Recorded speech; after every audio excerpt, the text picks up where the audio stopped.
Subhash English school के digital lecture में आपका स्वागत है। आज हम हिंदी व्याकरण के अंतर्गत पढ़ेंगे पत्र लेखन। पत्र लेखन परिभाषा: दूर रहने वाले अपने संबंधियों अथवा मित्रों की कुशलता जानने के लिए तथा अपनी कुशलता का समाचार देने के लिए पत्र एक साधन है। इसके अतिरिक्त अन्य कार्यों के लिए भी पत्र लिखे जाते हैं। पत्र लिखने की उपयोगिता क्यों है? पत्र पारिवारिक प्रेम, सामाजिक संबंध, सांस्कृतिक सचेतना, व्यावसायिक विनिमय और प्रशासनिक कार्य व्यवहारों में हमारी दक्षता और संलग्नता को विकसित करते हैं। पत्र लिखने के लिए कुछ आवश्यक बातें। आप पत्र जैसे हम लिखते हैं तो उसके लिए कुछ महत्वपूर्ण बिंदु हैं जिन्हें हमें जानना आवश्यक है। फर्स्ट पॉइंट, जिसके लिए पत्र लिखा जाए उसके लिए पद के अनुसार शिष्टाचार पूर्ण शब्दों का प्रयोग करना चाहिए।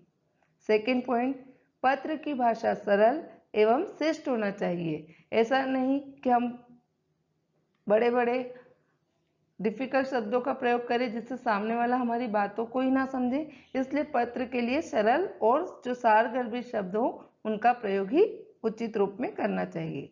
तीसरा पॉइंट है, पत्र प्राप्तकर्ता की आयु, संबंध, योग्यता आदि को ध्यान में रखते हुए भाषा का प्रयोग करना चाहिए। जैसे अगर हमसे बड़े हैं तो हमारे शब्द जो है वो आदरपूर्वक होने चाहिए, और यही अगर हम पत्र छोटों के लिए लिख रहे हैं तो उसमें हमारे मन में प्रेम और वात्सल्य रूप भी होना चाहिए। पत्र में लिखी वर्तनी शुद्ध एवं लेख स्वच्छ होने चाहिए। अब शुद्धता क्यों? कि जैसे बोलने में तो हम थोड़े शब्दों को हेरफेर कर सकते हैं, लेकिन लिखित रूप से जब हम कोई किसी को पत्र भेजें तो वो पूर्ण रूप से शुद्ध और स्वच्छ होना चाहिए। फिफ्थ पॉइंट है, पत्र प्रेषक, भेजने वाला तथा प्राप्त करने वाले का नाम, पता आदि स्पष्ट रूप से लिखे होना चाहिए। क्यों? क्योंकि कई बार ऐसा होता है कि किसी कारणवश अगर हमारा पत्र जिसको हमने भेजा है उसको नहीं मिलता है, या जिसको हम भेज रहे हैं उसका पता नहीं मिले, तो अगर वो स्पष्ट होगा तो उसमें कभी भी गलती नहीं होगी, वो पुनः उसको प्रेषित किया जा सकता है। लेकिन अगर हमारा अस्पष्ट या हमारी लेखनी शुद्ध नहीं होगी तो हमारा पत्र कई बार दूसरी जगह पे भी डाल दिया जाता है। पत्र लेखन की विशेषताएं। अब पत्र लेखन की विशेषताएं जो है, फर्स्ट पॉइंट है प्रभाव विष्णुता। पत्र की शैली ऐसी हो जिससे पाठक प्रभावित हो, वाक्य का नियोजन, शब्दों का प्रयोग और संगठित शब्दावली अच्छी शैली के गुण होना चाहिए। हम पत्र इसीलिए लिखते हैं कि सामने वाले पर उस पर प्रभाव पड़े। अगर हमारा पत्र प्रभावी होगा तो उसको लोग पढ़ेंगे और समझेंगे। सेकेंड पॉइंट है स्पष्टता। पत्र की भाषा स्पष्ट हो, भाषा स्पष्ट तथा मधुर होगी तभी पत्र प्रभावशाली होगा। शब्दों का चयन पत्र को प्रभावी बनाता है। थर्ड पॉइंट है सरलता। पत्र में कठिन शब्द या अति साहित्यिक भाषा नहीं होना चाहिए। कठिन भाषा पत्र को नीरस बनाती है, क्योंकि जब हम किसी के लिए पत्र लिखते हैं तो हमारे मन के भाव लिखते हैं, और मन के भाव बिल्कुल सरल और स्पष्ट होना चाहिए। लेकिन अगर यही हम पत्र को थोड़ा सुंदर या उच्च बनाने के लिए अगर हम साहित्यिक शब्दों का प्रयोग करेंगे तो वो पत्र हमारे विचारों से थोड़ा अलग होगा और सामने वाले को समझने में भी कठिनाई आएगी। फोर्थ पॉइंट है संक्षिप्तता।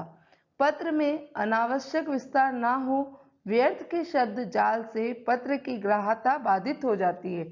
मतलब जितना छोटे से छोटे में कम से कम शब्दों में उचित से उचित बात समझाना ही पत्र लेखन की एक प्रमुख विशेषता है। फिफ्थ पॉइंट है संप्रेषणीयता। संप्रेषण मतलब वही कम्युनिकेशन, कि हमारा विचार यहाँ से वहाँ पहुँचाना। पत्र में पत्र पाने वाले की भाषिक योग्यता और समझ के अनुरूप लिखा जाना चाहिए। उच्च भाषा में लिखे गए पत्र अल्प ज्ञानी के लिए निरर्थक सिद्ध होंगे। मतलब जैसे अगर हम छोटे बच्चे के लिए कोई पत्र लिख रहे हैं, छोटे भाई को जन्मदिन विश कर रहे हैं, तो अगर हम उसके लिए ज़्यादा उच्च शब्दों का प्रयोग करेंगे तो वो पत्र उसके समझने योग्य नहीं होगा। सिक्स्थ पॉइंट है मौलिकता। पत्र में कृत्रिमता के स्थान पर मौलिकता होना चाहिए और घिसे पिटे जो पारंपरिक प्रयोग होते हैं उनसे भी हमें बचना चाहिए। 7 पॉइंट और लास्ट पॉइंट है पत्र की विशेषताओं का उद्देश्य परकता। पत्र में परिपूर्णता होनी चाहिए। पत्र पढ़ने के बाद किसी भी प्रकार की जिज्ञासा शेष ना हो। अब हम अच्छे पत्र की विशेषता क्या होगी। पत्र लेखन की विशेषता है तो देखी, लेकिन अच्छे पत्र की विशेषता क्या होगी। सरल भाषा शैली। हमने पढ़ाई है कि अगर कोई भी भाषा हम प्रयोग करते हैं वो सरल होगी तो वो समझने में आसानी होगी। विचारों की सुस्पष्टता। हमारे जिस सामने वाले व्यक्ति के लिए जो भी विचार है वो उसमें स्पष्ट रूप से झलकना चाहिए। थर्ड पॉइंट है संक्षेप और संपूर्णता। जिसके लिए हम पत्र लिख रहे हैं उसका संक्षेप रूप में उसको संपूर्ण बात समझ में आना चाहिए। प्रभावान्विति मतलब जो सामने वाले को जो हमने पत्र भेजा है वो उसके लिए प्रभावी होना चाहिए। फिफ्थ है बाहरी सजावट। आज हम देखते हैं कि पत्र हमारा अच्छा है लेकिन अगर हमने उसको डेकोरेट नहीं किया तो एक बाहरी सजावट भी अच्छा रहना चाहिए। बाहरी सजावट का मतलब उसके प्रारूप से है कि जो उसका विषय है, जो उसका हेडिंग है, जो उसकी एंडिंग है वो पूर्ण रूप से भी अच्छी हो। पत्रों के प्रकार। मुख्य रूप से पत्रों को निम्न 2 वर्गों में विभाजित किया जा सकता है, औपचारिक पत्र और अनौपचारिक पत्र। औपचारिक फॉर्मल और अनौपचारिक इनफॉर्मल। औपचारिक पत्रों को 3 वर्गों में विभाजित किया जा सकता है।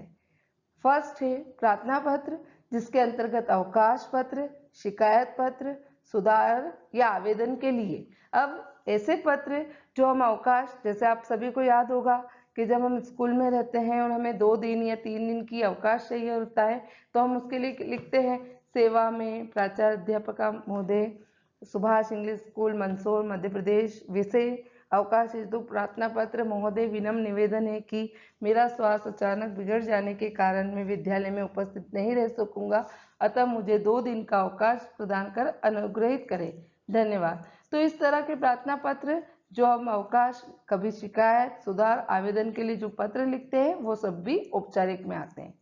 सेकेंड टाइप के जो पत्र होते हैं वो होते हैं कार्यालय पत्र, जो किसी सरकारी अधिकारी विभाग को लिखे जाते हैं। जैसे आपकी मार्कशीट है वो खो गई है, आपने भोपाल में कोई पत्र लिखकर अपनी मार्कशीट मंगवाने के लिए पत्र लिखा है, या आपको अपने नगर से संबंधित कोई शिकायत करनी हो सफाई को लेकर, लाउड स्पीकर को लेकर, तो हम किसी जब सरकारी अधिकारी के विभाग को पत्र लिखते हैं तो वो कार्यालयी पत्र के अंतर्गत आते हैं। थर्ड है व्यावसायिक पत्र। अब व्यावसायिक पत्र कौन के लिए उपयोगी है? जो दुकानदार होते हैं, प्रकाशक होते हैं। जैसे आपने देखा होगा कि मंदसौर में आप बुक खरीदने जाते हैं लेकिन उसके पास कई अलग अलग पब्लिशर की बुक होती है, तो वो सारी बुकों के जो ऑर्डर देता है वो पत्रों के माध्यम से ही अलग अलग सिटी में देता है।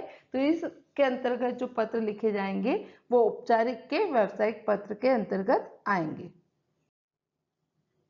औपचारिक पत्र का प्रारूप। अब हमें ध्यान देना है कि औपचारिक पत्र किस तरह से लिखा जाता है। तो सबसे पहले प्रधानाचार्य, विद्यालय का पत्र का कारण, विषय जो आपने लिखा है, जैसे मैंने आपको बताया ही था कि अवकाश के लिए ये पत्र आपका किसी भी कारण से हो सकता है। अब जैसे इसमें स्थानांतरण के लिए हो सकता है, चरित्र प्रमाण पत्र के लिए हो सकता है, शुल्क मुक्ति के लिए हो सकता है। तो जिस भी विषय पे आप पत्र लिखना चाहते हैं वो विषय आपको इसके अंतर्गत डालना होगा।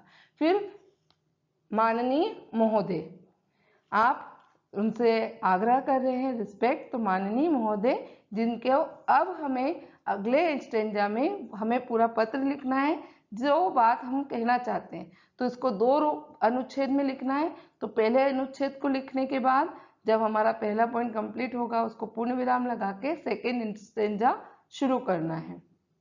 जब दोनों अनुच्छेद पूर्ण हो जाए तो आपका आज्ञाकारी शिष्य, शिष्या, और पत्र की एक खासियत है कि आप पत्र में कहीं भी अपना नाम ना लिखें।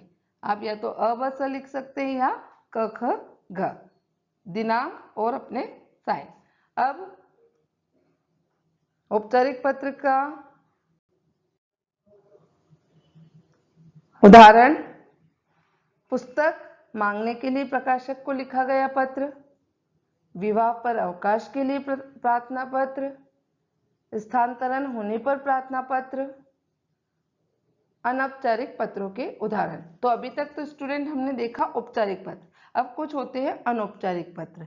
तो उनके उदाहरण है निजी पत्र, पूर्ण पारिवारिक पत्र, जो हमने अपने माता को, अपने पिताजी को, अपने भाई को, अपने बहन को, अपने मित्र को लिखा है, वो सारे पत्र निजी पत्र में आएंगे। सेकेंड है सामाजिक पत्र, जो कई बार ऐसा होता है कि हमारे दोस्त की शादी है या हमारे दोस्त ने कोई अचीवमेंट प्राप्त किया है, तो हम उसको शुभकामना देने के लिए पत्र लिखते हैं, तो वो पत्र भी हमारे सामाजिक पत्र और निजी पत्र अनौपचारिक पत्रों के उदाहरण के अंतर्गत आएंगे। औपचारिक पत्र का एक उदाहरण मैं आपको समझा रही हूँ, उसके अनुरूप जो आपको 3 टॉपिक दिए हैं उस पर आप लिखिएगा। तो जो हम पत्र देख रहे हैं वो है डाक की अनियमितता के कारण हुई हानि के संबंध में अधीक्षक डाक तार विभाग को शिकायती पत्र लिखिए। अब आपको समझ में आ गया ये शिकायती पत्र है और डाक तार, लेकिन ये कार्यालयीन पत्र हो जाएगा। जो हमने पढ़े थे ना 3 पॉइंट कि प्रार्थना पत्र, कार्यालयीन पत्र या व्यवसायिक पत्र, तो ये जो है औपचारिक का कार्यालयीन पत्र का एक उदाहरण है। सेवा में पहला आपने पढ़ा ही था कि उसको बोलना है, तो सेवा में श्रीमान अधीक्षक डाक तार विभाग मंदसौर मध्य प्रदेश। उसके बाद जो आपका है विषय, उसमें आपका जो पत्र लिखने के लिए ऊपर प्रश्न दिया है उसमें से आप विषय लिखेंगे कि डाक वितरण में हो रही अनियमितता के संबंध में महोदय। अब नीचे आना है और जिसको आप पत्र दे रहे हैं उसको सम्मान पूर्वक लिखकर फिर पत्र शुरू करना है। मैं आपका ध्यान इस ओर आकर्षित करना चाहता हूँ बॉयज लिखेंगे, गर्ल्स को चाहती हूँ लिखना है। कई बार ये भी लिंग संबंधी अशुद्धि हो जाती है, तो आप इसका ध्यान रखें। मैं आपका ध्यान इस ओर आकर्षित करना चाहता हूँ कि जब से हमारे क्षेत्र में नया डाकिया आया है तब से डाक का वितरण उचित ढंग से नहीं हो रहा है। अक्सर मेरे पत्र अन्य के यहाँ और वह भी विलंब से डाल दिए जाते हैं। पूर्ण विराम। ये पहला परिच्छेद पूर्ण हुआ। अब हम सेकंड परिच्छेद लिखेंगे। महोदय, गत दिनों मेरा परीक्षा प्रवेश पत्र किसी अन्य के यहाँ डाल दिया और मुझे काफी परेशान होना पड़ा। मुझे स्वयं जाकर प्रवेश पत्र की धृति प्रति बनवानी पड़ी। इस प्रकार मेरी पढ़ाई में भी व्यवधान पड़ा और मुझे आर्थिक हानि उठानी पड़ी। अतः आप इसकी अविलंब जांच कराकर डाक वितरण की उचित व्यवस्था करवाएं, ताकि भविष्य में इस तरह की अन्य परेशानी का सामना ना करना पड़े। फिर दिनांक लिखना है, जिस दिनांक को हम लिख रहे हैं, और भवदी अबस आपका नाम। धन्यवाद। अनौपचारिक पत्र। अब हम देखेंगे कि अनौपचारिक पत्र का प्रारूप कैसा होता है और उसे कैसे लिखा जाता है।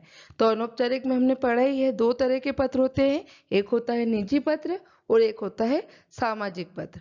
निजी पत्र ऐसा जो केवल हम अपने माता पिता भाई बहन को लिख रहे हैं, लेकिन सामाजिक पत्र वो जो समाज में हम अपने दोस्तों को, हमारे परिचित लोगों को लिखते हैं। तो अनौपचारिक पत्र में सबसे पहले प्रेषक का पता, जिसको हम पत्र भेज रहे हैं, और दिनांक लिखना है। अब संबोधन, जैसे प्रिय, और उसके बाद उसका अभिवादन, जैसे प्रिय पिताजी, तो प्रिय पिताजी गलत होगा, तो संबोधन में हमें क्या लिखना पड़ेगा? आदरणीय पिताजी। और अगर हम कहेंगे प्रिय मित्र तो वो सही है। तो हमें यही बात ध्यान रखनी है कि संबोधन और अभिवादन करते समय हम अपने बड़े को पत्र लिख रहे हैं या छोटे को, उसके अनुरूप ही शब्दों का प्रयोग करें। अब हमें अगला जो लाइन है उससे अपने पत्र को प्रारंभ करना है। अब पत्र प्रारंभ करते समय हमारे शब्द जो है वो सरल हों, स्पष्ट हों, और जो हमारा विषय दिया गया है, जैसे इसके अंतर्गत आप सब क्या आ सकते हैं? जन्मदिन की बधाई, आपके मित्र को प्रथम श्रेणी में उत्तीर्ण होने पर बधाई, आपके पिताजी से पुस्तकों के लिए पैसे मंगवाने के लिए बात कही गई हो। तो प्रारंभ करते समय हमें सही बात और शब्द स्पष्ट शब्दों में लिखनी है। अब जब हमारा पत्र का पहला पॉइंट कंप्लीट हो जाए तो हमें मुख्य विषय लिखना है कि हमने पत्र किस उद्देश्य से लिखा है और उसका महत्व बताना है। समापन में आपको पत्र में अगर आपके माता पिता को लिखा है तो माता पिता को चरण स्पर्श, छोटे भाई को प्यार, और अगर आपके मित्र को लिखा है तो मैं तुम्हारे उज्जवल भविष्य की कामना करता हूं। ऐसा करके जो भी पत्र के अनुरूप दिया हो वो हमें लिखना है। इसका एक उदाहरण मैं आपको बता देती हूँ। पहला जो हमारा एक उदाहरण है, अपने पिताजी को अपने सकुशल होने का समाचार देने के लिए पत्र लिखिए। अब आप कहेंगे पिताजी को क्यों देना है, वो तो हमारे साथ ही रहते हैं। तो ऐसा नहीं है, कोई स्टूडेंट होते हैं जो अपनी स्टडी हॉस्टल में रहकर करते हैं। तो जब आप हॉस्टल में रहकर स्टडी करेंगे तो वहाँ की सारी जानकारी देने के लिए भी आप जो पत्र लिखते हैं वो अनौपचारिक के निजी पत्र के अंतर्गत आता है। तो आपका पत्र स्टार्ट होगा, तो मैंने आपको जैसे बताया था कि प्रेषक का नाम विवेकानंद छात्रावास ग्वालियर मध्य प्रदेश, उसके बाद दिनांक, जिस दिनांक को आप पत्र लिख रहे हैं, उसके बाद आपको पूज्य पिताजी जो मैंने कहा था संबोधन लिखना है, उसके बाद अभिवादन, सादर चरण स्पर्श। अब आपको अगले स्टेंजा में अपना पत्र शुरू करना है। माताजी के पत्र द्वारा जानकारी मिली कि आप लोग मेरे छात्रावास में रहने के संबंध में चिंतित रहते हैं। यहाँ परेशानी की कोई बात नहीं है। मेरे वरिष्ठ अत्यंत स्नेहशील हैं और कठिनाइयों में मेरी सहायता करते हैं। मेरी पढ़ाई भी ठीक चल रही है। मैं आगामी दशहरा अवकाश में घर आऊँगा, और अगर गर्ल्स हैं तो लिखेंगी आऊँगी। माताजी को सादर प्रणाम, छोटे भाई को स्नेह। आपका आज्ञाकारी पुत्र या पुत्री अ ब स। धन्यवाद। तो आज हमने पढ़ा पत्र के अंतर्गत हमने पढ़ा है औपचारिक और अनौपचारिक पत्र। आशा है आपको यह वीडियो पसंद आया होगा। अगर वीडियो पसंद आए तो लाइक करें, और आपको पत्र से संबंधित जो भी प्रश्न हो वो कमेंट सेक्शन में जाकर लिखें। धन्यवाद।